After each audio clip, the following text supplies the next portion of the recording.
What is up, everybody? Welcome to the AEW Dynamite Post Show. It is Wednesday, March 12th, and wow, we had a pretty decent episode of Dynamite today, and we're going to have some big topics to hit on. For those of you who are just tuning in and you missed the watch along, just to let you guys know, Reg is unfortunately out today, so it is just going to be me today. Don't boo, all right? Do not boo that it's just me today. It's just me, and I have to make that joke every single damn time. I did hit up Reg to see if he wants to hop in for a quick live review for like 5 minutes.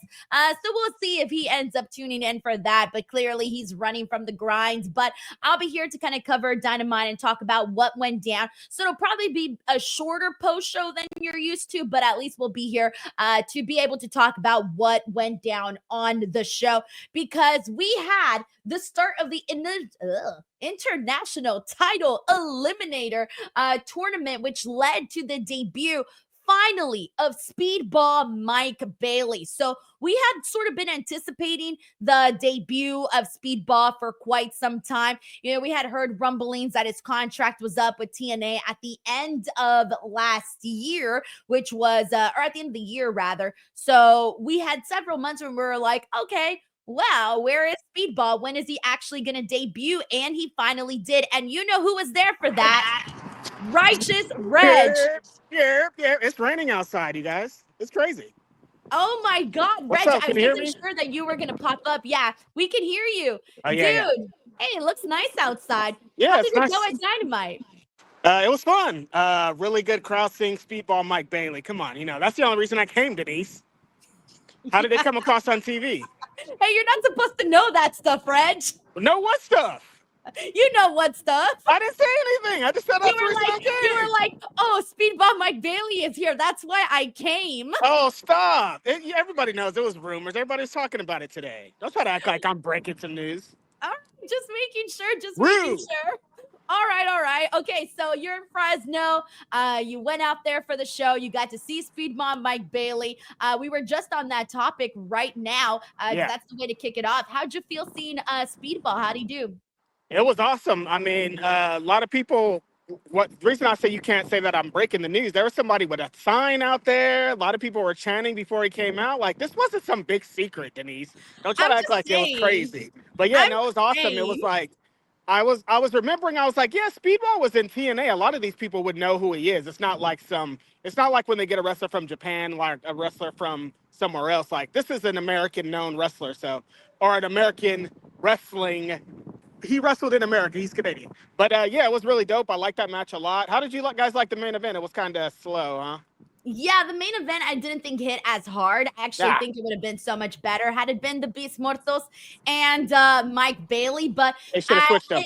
I think they tried. Like, I could see Orange Cassidy trying to get it, but I just don't think that Orange Cassidy and Salcedo had the right chemistry. And I thought it was just me. I wasn't even sure how I was going to describe this match once I got to it. So no, I knew that because you know how they try to do in California, Denise. They try to showcase a lot of lucha, and so I was like, they're gonna put that match on last, and it could work, but it didn't really.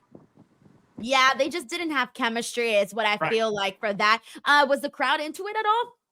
Not as much at the main event. I think that if they should have maybe put Beast Mortos and Mike Bailey would have tore it down, but like for what we had seen, and then we got like a kind of slow-paced match, it probably wasn't the best way to end the show, Right. It's Orange Cassidy and he's over, but it's weird, I think we've had this conversation about Orange Cassidy before where it kind of feels like the people, I think that since AEW has kind of let us know where Orange Cassidy is sort of slotted at in this show, I almost feel like the people are not really expecting all that much right now from Orange Cassidy, or they might be kind of over it. I'm not really sure what the read is there. I didn't want to say it out loud, but that's what I kind of feel like. I feel not that they're over it, but they're like, oh, that's Orange, we like him, but it's not like he's lighting the world on fire. We expect him to be champion or anything. It was just like, we like this guy, but it's not the feeling that I previously got from Orange. I don't know if people still have that fatigue from the John Moxley stuff, but something is missing. Oh, no. Fatigue from the John Moxley stuff. Did you see what match was announced for next week? Denise, what the hell? What happened? What? When they showed that graphic, I was all, what? I said, what? Gasp out loud. Why? Okay, What they're happened doing a here? street fight. For those of you who missed it, Adam Copeland versus John Moxley again. Okay, so Unbelievable. let me I was ask like, you, Reg, dude, they doubled down. That's crazy. do you think they're doing this as a way to right their wrongs and try to leave us with a better impression from the, last match that we saw with them at the main event? Or do you Let think me this ask is you a always question, planned? Denise. Do you think they can? Do you think they could change Look, our fucking perception? I think there's a chance they could. And I'm not saying it's going to be a 5-star match I or feel like it's anything going to like be even that. more shenanigans with this stupid stipulation, you know? Right, but the fact that it's a street fight might actually make the match better. Yeah. Violence, Reg, Yeah. violence. At least we can give John Moxley that. He's pretty into that stuff. Right. Yeah. When he gets down and dirty and he has some blood and some thumbtacks, they can work out. And Cope, not for nothing, has a laundry list of great street fights and matches like that. So I expect it to be something, but like, why? Like, we just know Cope's going to win again, right? Well, yeah, of course. I mean, I don't think they're going to be swapping that. So what? Instead, so Adam Copeland takes the loss in a tag team match at Grand Slam, takes the loss again over at Revolution, and then is going to take another loss here at Dynamite next week. But he didn't lose that Revolution. He in the promo today, he was I wasn't pinned, so they're going with that, which is like, right, but I it's guess. stupid. It became a triple threat match. And Yeah, if you lose still a lost. triple threat match, you still lost. Right. On the records, you got the L next to your name. I don't know. I guess I'm kind of with you. I guess they're trying to right their wrongs. They saw us and everybody being like, ew. So they were like, let's try to fix this. But I don't know if they can. It's going to be a hard task. Yeah, everybody was sort of, going like, why are we doing this matchup here? Like, it's insane. All right, I do want to ask you some more questions because while you were there at the show, so you got the insight for us. What do you feel got the biggest reaction? Obviously, besides Mike Bailey coming in and doing his, debut, what was the crowd really, really hot for? I think the person that probably got the biggest pop was probably MJF. Like when MJF's music, people were just like ready for him. When his music hit, people got excited. People were like yelling and screaming things at him. Like he gets the heat. Like it's real. Like it's not like, oh, MJ. It's like he came out here and people were like, we hate this guy, but we also kind of like this guy. So that's probably was the biggest pop of the night. Tony got big reactions too. People are just like, some of the stuff is kind of gratuitous and you guys need to relax. But like there's people just yelling stuff at her. And I'm like I don't know if you can say that. Just like It was in PG? No, it was R. Right, not our Righteous Reg R either. But yeah, people are really excited about Tony. So when Mega came out and interrupted, also to a pretty big thing. So I probably say MJF and Tony were the biggest buzzes of the night. All right. And the chat was definitely asking about what your thoughts were on a possible alliance there with MJF and the Hurt Syndicate, because I don't think that's what we expected was going to come out of this. No, when they started to get into the promo battle, I was like, what is this leading to? Like, is this something? Is this real? And so they do have history. I know a lot about their history, and I don't know. Somebody was asking us about MJF on the post show, and we were like, what's next? He could do anything. And I didn't know if I expected this to be the anything, but it should be fun. Like, if that's how they're going to start and have promos, like, that's exciting, right? But I just don't know. What does it mean? Is he going to wrestle Lashley? Is he going to be in the Hurt Syndicate? I have so many questions. Right. All right. And the other thing I Mama wanted to Wayne, Christian Cage, watch this show, motherfucker. Yes. Oh my Don't God, you that talk was to so my good. lady like this, Christian Cage. You can't talk to her like that. That's crazy. Reg, this is You gonna send your her back to the chance Waffle right House? now. You're there. You're in the same vicinity as Shayna. Go look for her. Go like win her heart. Denise, if her son didn't take up for her, I'm supposed to say, her son didn't even say nothing. What am I supposed to say? But that's because he was like really upset. He was going through it. Absolutely not. If my mom's upset, I'll fight that fool. He should have been fighting that fool talking to his mom like that. See, I was thinking about it the other way. I was thinking like Shayna, as the mother, should not be letting this man get close to nose, Reg. No. Nose. It felt like when you have a stepdad and he steps over the line and he's like, step back, and you're like, oh shit, I'm gonna die right now. But like, what's she gonna do? But that's what I'm saying though. But as a woman, you use your womanly charms to like move him out the Your damn way. womanly charm. What does that do? He was already yelling at her. What is he gonna be like? Sorry, Christian, just kidding. Womanly I feel like she charm. should have said something. I would have fought back. I would have been like, hey, listen, bud, you can't talk to my son that way. Yeah, I don't know if I loved how she reacted to the whole thing, but she was didn't also kind of in shock too. You know what I mean? Like, you're just defending Shayna.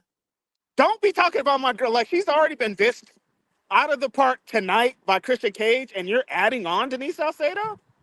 I'm just saying. All right, well, go win Shayna's heart. Find her and like tell her that you're the man she needs to be with. The love of my life. I hope she sees this. Shayna, I'll save you, baby. You too, Nick Wayne. I'll be your dad. All right. I do want to ask you though, really quickly about the Yeah. International Championship because now Mike Bailey's in it. Kenny got a big match. pop too. Now that I think about it, yeah, that's right. Yeah, Kenny coming out was really exciting for a lot of people. Like, just kind of like being in the presence of somebody like this. That's what I felt. The Fresno crowd was just like, damn, dude, that's Kenny Omega. This is crazy. And so that was a really good moment for him in the front row. Yeah.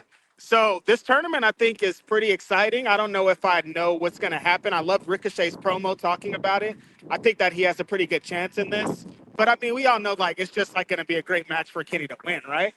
Right, but are you thinking Ricochet takes this all the way or the wild card, which was Mike Bailey revealed? Do you think Mike Bailey takes this and then we end up getting Mike Bailey, Kenny Omega, or Ricochet, Kenny Omega? And, of course, I can't disregard Orange Cassidy, who's also in the match. Orange Cassidy, Kenny Omega.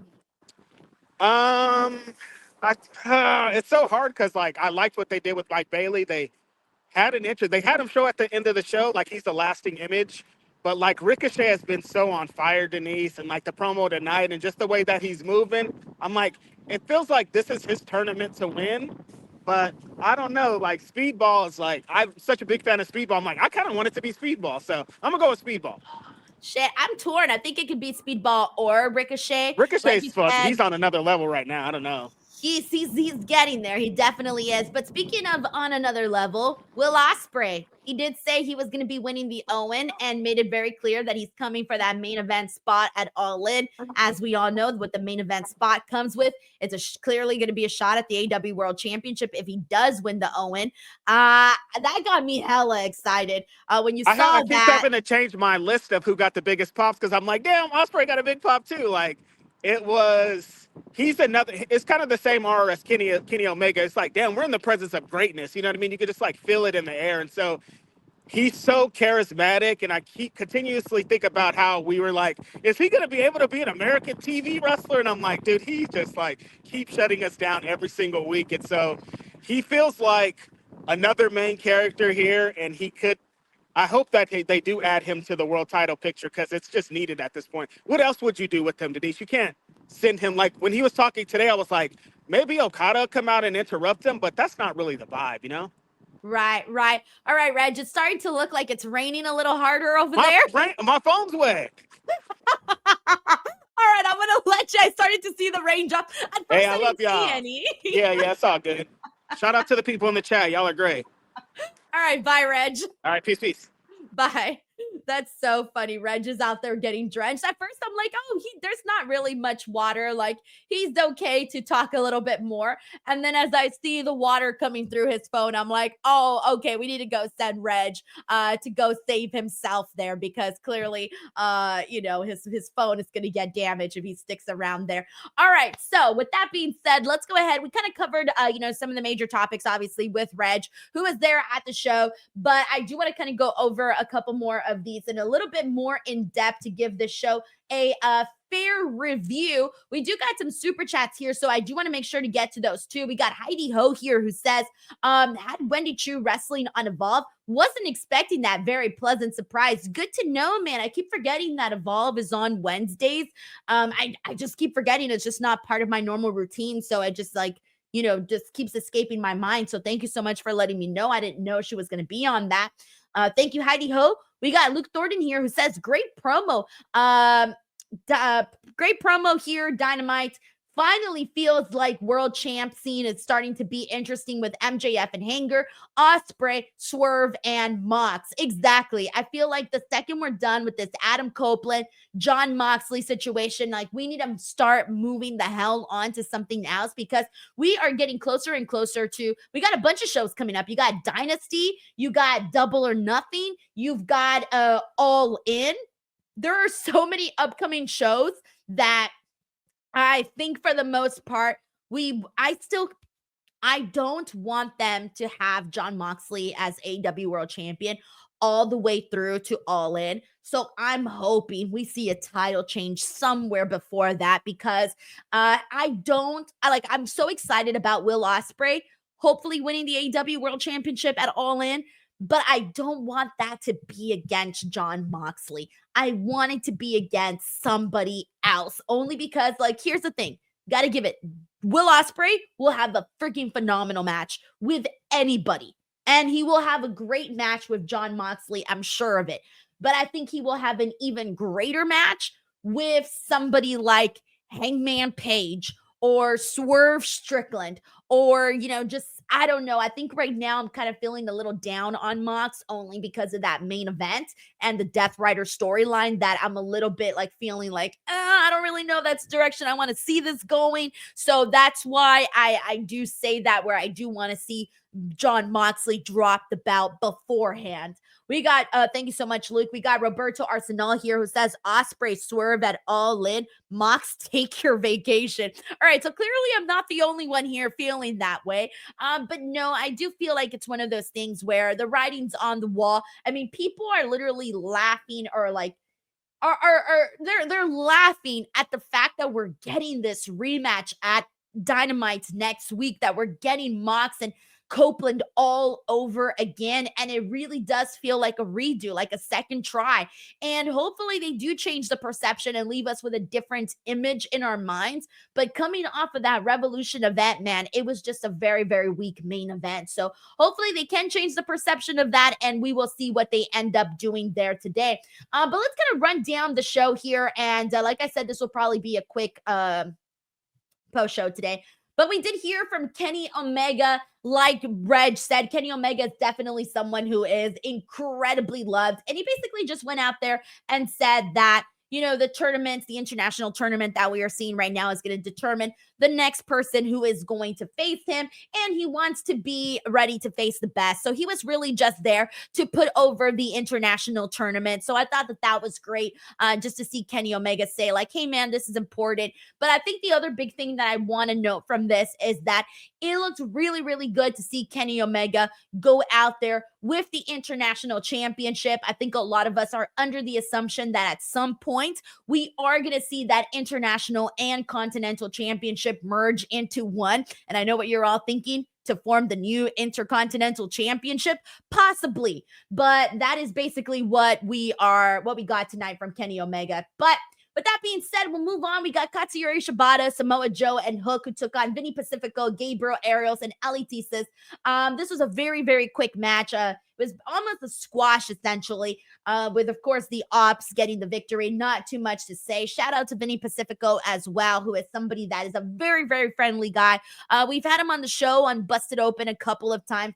He's a really nice guy. So a really huge opportunity for him to get to appear on Dynamite. We also saw Hologram and Powerhouse Hoss versus Brian Cage and Dralistico. This was so much fun. I had said during this match that this was power and speed right here. A combination of the two because you had Hobbs, who's hella powerful, Hologram, who's freaking fast, Brian Cage, powerful, Dralistico fast. A good hybrid there of wrestlers and what we saw here. This was so much fun. Powerhouse Hobbs, Hologram get the win there. But my favorite part in this was probably the Beast Mortos essentially being a little flattered and distracted by Harley Graham, who was out there, showing her like womanly self, right? She's kind of like, distracting him a little bit. And Beast Mortos was like, oh, I don't know a little bit more about that. That's probably one of the first times we've seen Beast Mortos like really start to think twice about what he's doing out there. But this was a fun match, good performance, really enjoyed what we saw there. Let's get into Toni Storm.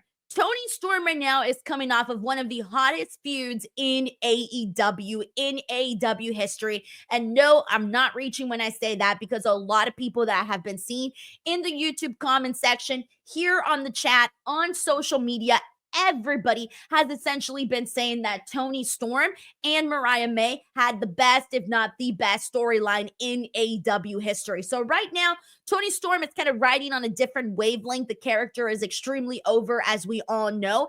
And when they did this recap video of the Mariah May and the Toni Storm feud that lasted a very, very long time, we saw everything that happened, right?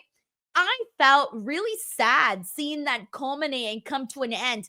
At Revolution, I didn't feel sad when it ended, only because I was still kind of riding from the adrenaline from the match that we had seen. So I was still in awe of their performance. But now that, it's been several days, watching that video package, I kind of got emotional about it, thinking like, damn, that's it. It's over. And of course, like all great feuds, when you have a great feud with somebody, those people are always going to be intertwined with one another. They're always going to be, their careers are somehow always going to be connected. We talk about this all the time, Rock and Austin. With AEW, it's more so like Swerve, for example, Swerve and Hangman. We're always going to associate those two guys together because of their great feud. And there are so many people like that. And with this, it's going to be Toni Storm and Mariah May will always be connected to one another. So, Toni Storm, we're wondering, like, okay, who's going to be next for Toni Storm? We kind of ran down the AEW roster during the watch along and talked about some of the possibilities. And I think a fan favorite was definitely Megan Bayne. Megan Bayne was a favorite because she's new, she's exciting, she's got a great look, she's a good wrestler, she looks like a zillion bucks, and you can really, really do something with her. I hope that the next couple of months, they really spend that refining and building Megan Bayne as a strong heel, because right now, Toni Storm is not going to be a heel anytime soon. She is going to be a babyface. The fans love her. So you really, really need a strong heel on the opposite side of that. So I hope that AEW does spend time doing that for Megan Bayne so that we can see this really become something. One of the things I had joked about on the watch along was that we are seeing the Starlets versus Wonder Woman here on AEW. And I hope that they can continue to capitalize from Toni Storm's buzz right now, because one of the things that happened that was unfortunate, I think, during AEW was that when Mariah May won the AEW World Championship, we kind of felt like some of that buzz that she had in that feud with Toni Storm kind of went away a little bit, right? And then when she started working with Toni Storm again, then suddenly there was more buzz around Mariah May once again. And I hope that we don't come to that also with Toni, because during that time with Mariah May, Toni Storm was not really on AEW. She was out there doing stuff in Mexico. She was doing other things, right? So we haven't really seen Toni Storm work on another story or have another feud as timeless Toni Storm with somebody that isn't Mariah May. So it's going to be interesting to see her work with these new characters, work with these new personalities, and find ways to tell a different story, because you can't obviously redo what you did with Mariah May. So that's going to be, it's going to take us a second to get used to.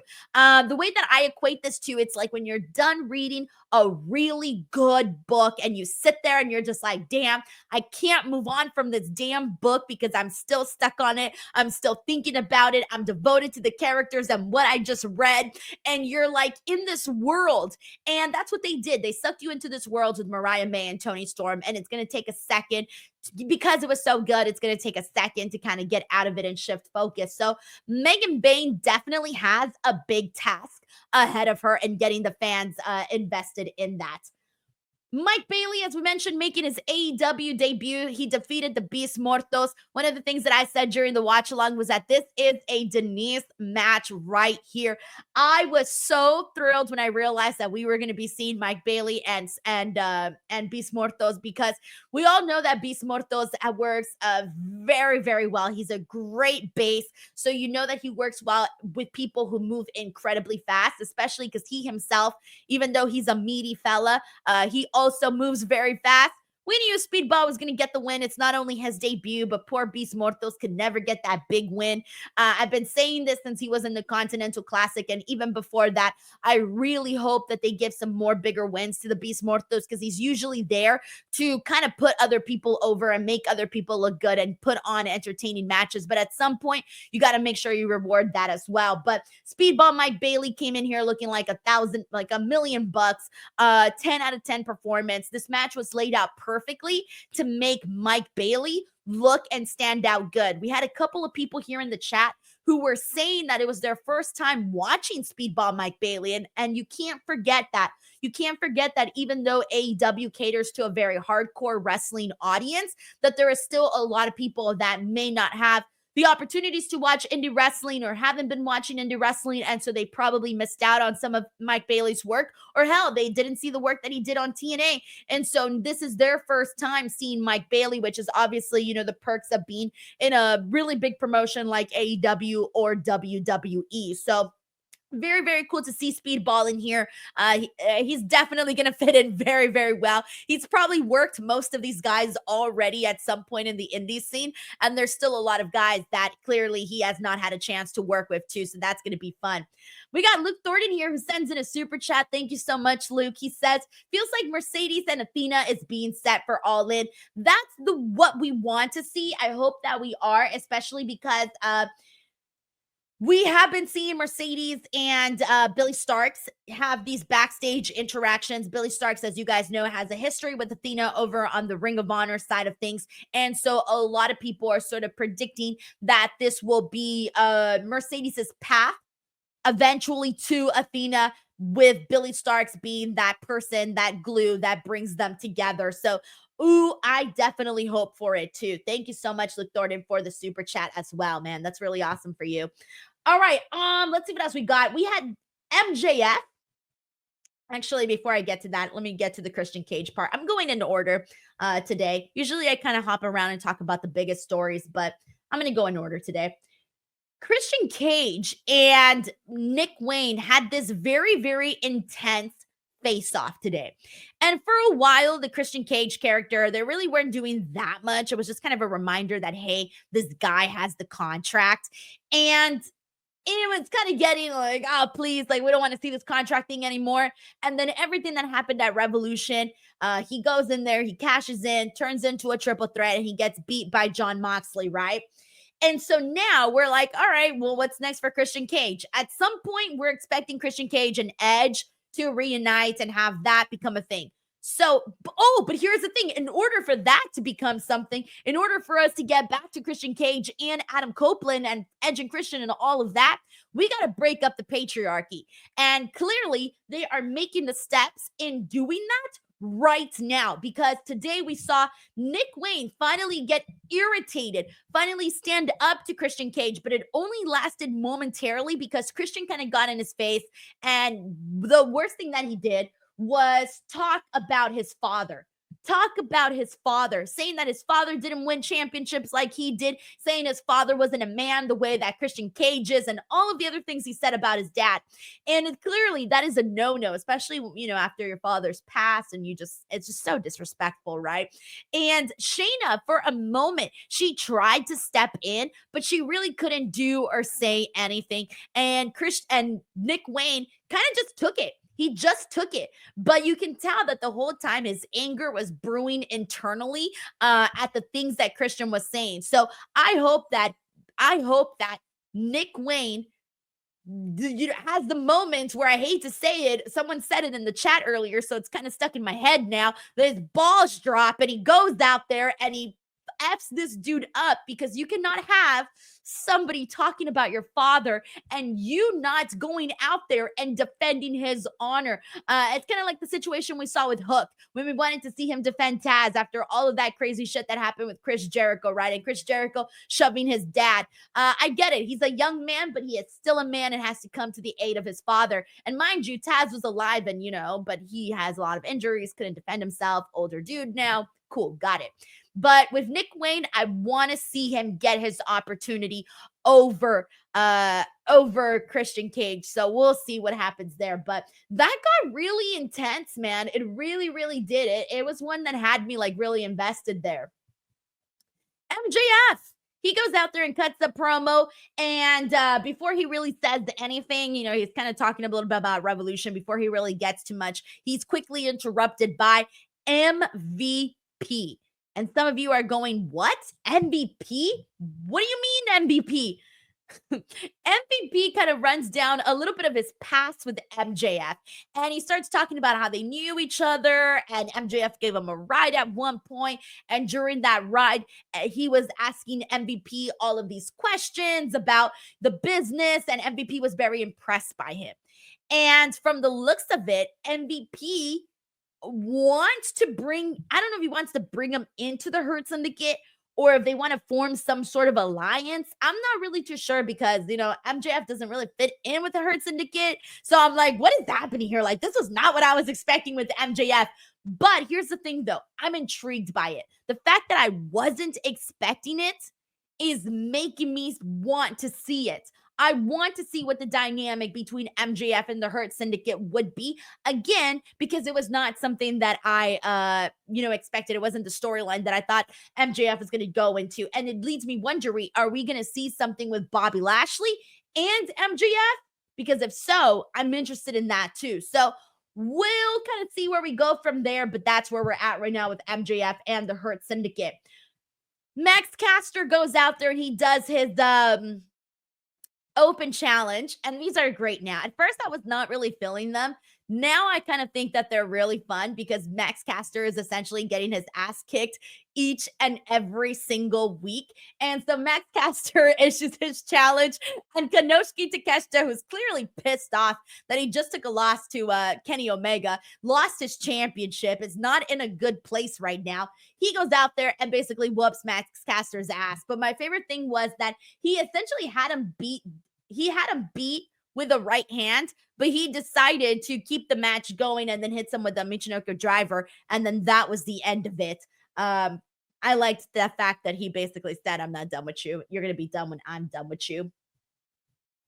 Willow Nightingale got a big win over Penelope Ford. This was a fun one too. And it was a little short. I think I would have liked to see a little bit more from Penelope, but I did like the ending with Willow Nightingale hitting Penelope with her pounce and getting the W there. So a strong win for Willow, especially because Willow hasn't really been seen on TV too much. She's been in this whole thing with Marina Shafir. And I haven't been too crazy about that. I don't even really consider it a feud. I know it is, and by all means, it is a feud, but it's just not to the magnitude at which I thought what we were going to be seeing by now with Willow. I did like that after the match, we did end up seeing Penelope Ford essentially hit Willow with a chair on her back. Wasn't the cleanest shot, but whatever. It happened. But Chris Statlander helps make the save, and she goes out there, and I really wasn't sure what the situation was with Willow and Chris, because the last time that I was under the impression that they were still like upset at each other. They weren't really on the same side of things. But before we can get too much going there between Willow and Chris, we then see Megan Bayne appears, and she comes down and she clotheslines both Statlander and Nightingale, and then also hits Chris with the F5. So she went out there, looked like a massive Amazon woman, and she had also previously attacked Toni Storm earlier after she had cut her promo, and that was cool too, because when she attacked Toni Storm, it was following this really great promo where she even got I was talking about her, moving on from the Mariah May story into the stuff with Megan Bayne. I didn't even get to mention the stuff that she said during the promo, which was basically, I don't even know how to describe it, but she's out there mentioning orgies and all of this crazy, timeless Toni Storm nonsense. But the point is that Megan Bayne looked strong when she went after and attacked Toni Storm, and then also attacked Willow and Chris Statlander. So the fact that she's going out there so consistently and doing these attacks, she feels like she's starting to make a name for herself on Dynamite. So that was really cool. A thing that I got excited about here on the show was Will Ospreay.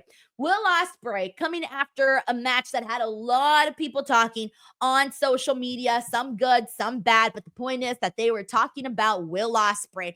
And Will had a pretty lengthy promo here, but it was, I don't even want to say it was a promo because it was an interview, and it was Will basically telling a story, and he was mainly talking about like his point of view from doing the Spanish fly off the top of the cage on Kyle Fletcher. And I love that he was talking about like the things that he was seeing in the crowd and how that moment felt, right? But then he goes to the back and he gets this call from his missus, and he's talking about how she's like really pissed off that he even did this. I love that. I love the way that Will Ospreay kind of talks about his wife and he talks about his family. It just makes him far more relatable. So I thought that was cool. But the point is that he calls the shot for the AEW World Championship. He's setting his sights on All In. He's seeing Kenny Omega with gold. He's seen all of these people with gold, and he wants to be one of those people as well. And we have been wondering as fans when this was finally going to happen, when we were finally going to be seeing Will Ospreay become AEW World Champion. And now I'm starting to feel good about the fact that it looks like it's going to be happening at All In. But again, I feel like I can't be too sure anymore about which direction everybody is going in. So he does say he's going to be in the Owen, by the way. So that's like, I think the first entrance we've gotten for the Owen. I don't think we've gotten any other people saying that they were going to be in the Owen just yet. So I think Will Ospreay might be the first one. And last but not least, to close out the show, we had Orange Cassidy defeat Salcedo in the AEW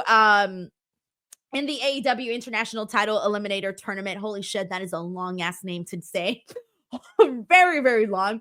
But anyways, he goes in there. He gets his win. Salcedo at one point gets him with a diving elbow drop. I thought that was really cool. But eventually Cassidy rose up Salcedo for the win. And Speedball Mike Bailey comes out and confronts Orange Cassidy. So Orange Cassidy's in it. Mike Bailey's in it. And there are still 2 more spots. I'm actually going to pull up the graphic here because where did it go? Let me see where I got this. Right here. There it is. All right, so Orange Cassidy advances. This is going to be a fatal 4-way to determine the winner to face Kenny Omega at Dynasty. So Orange Cassidy defeats Salcedo. He scores a spot. Mike Bailey defeats Beast Mortos. He scores a spot. I imagine Ricochet is going to defeat Shibata, and Ricochet is going to get that spot. And I think Mark Briscoe might defeat Mark Davis. I think Mark Briscoe will be getting that spot. But Mark Davis hasn't really been able to do much. So I can also, that one's 50-50. I guess I can also see it being Mark Davis getting that 4th spot in the Fatal 4-Way. But it's definitely looking like it's Orange Cassidy, Speedball, Ricochet, and then I'm 50-50 on Mark and on the 2 marks. I'm 50-50 on the 2 marks. And so, yeah. As for the entire victory, I have a feeling it'll be Ricochet. It's either Ricochet or Speedball. They're really the 2 top options there. As much as, you know, a lot of people still like Orange Cassidy, I kind of feel like a little bit of his, and it doesn't feel like people are that interested right now in Orange Cassidy. I think they got to get back some buzz for him. So that's the only reason why I'm kind of disregarding him a little bit in this. Not so much so because he's still Orange Cassidy, but I just think right now with what Ricochet has been doing with Swerve Strickland, that's a really hot feud. So you want to continue what he's been doing there. He's been killing it. And then also Speedball coming in, he can come in red hot and go right into a feud with Kenny Omega. That would be pretty damn freaking good. So I can see that also being something there.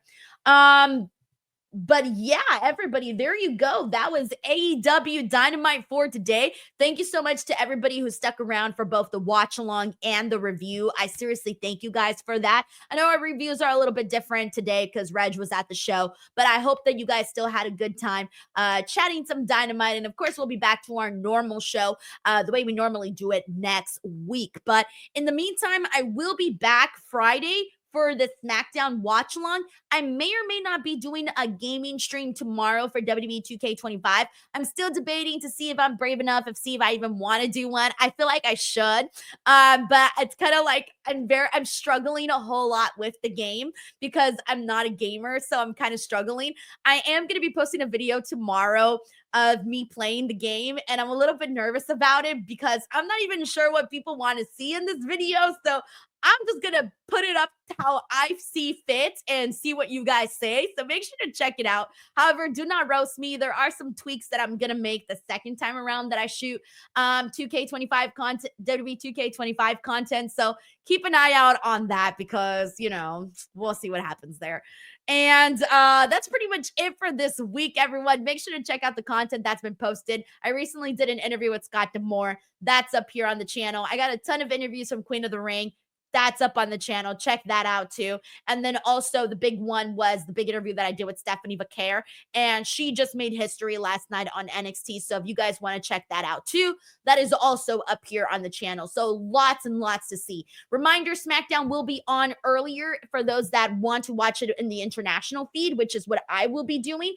Or you can also watch SmackDown on the normal time, I believe. So make sure to check your local listings. But other than that, guys, that's it for today. Thank you so much for joining. As always, please do not forget to subscribe to the channel. Let me know your thoughts in the comment section below. And thank you to everybody who hung out with us here today. Thank you, guys. Bye, everyone.